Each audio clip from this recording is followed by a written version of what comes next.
Sa munggos say Franca unon bisan adunay arthritis mo ni ingon sa mga health Mao ba? expert. O di ba kay Yung dugay mayo na na di ta ayo na munggos kay mo lang arthritis, di ba? Mo anak mo yun. Dili jud ta magluto kay manghubag man daw ang tuhod. Oh, mo na safe Pero, dere. yes, mo ingon sa mga health expert. Ah, Mo na mo tong atong sayan paminaw. partner. Yes. Katrop ang Almimata. Yes, may buntag mga katropa, aniya na usab ang atong balita alang sa maayong panlawas. Daghan na nagtuong ang pagkaon og munggos makapagrabi sa arthritis. Apan sumala sa mga eksperto mga katropa, dili kini tinuod ug usa lamang ka misconception. Ang arthritis usa ka kondisyon nga adunay kalabigitan sa kasukasuan, din ang pinakasakit mao ang osteoarthritis ug gout.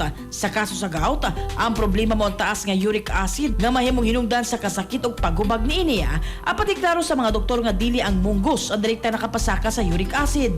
Ang munggos usa ka plant-based protein nga ubos purine kung ikumpara sa mga pagkaon nga makapagrabi sa gout sama sa karne, lamang loob ug daghang seafood.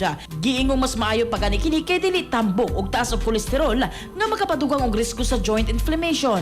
Sa tinuod mga katropa, daghang benepisyo ang munggos. Aduna kini protina alang sa muscle repair, fiber para sa digestion ug pagpaubos sa kolesterol ug vitamins and minerals sama sa folate, iron ug potassium.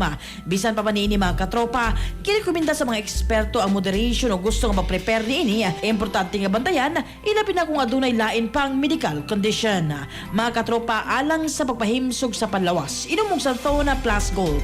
Alang sa nagkahiusang Pilipino para sa Pilipinas. Ako inyong katropa, Almimata, XFM News.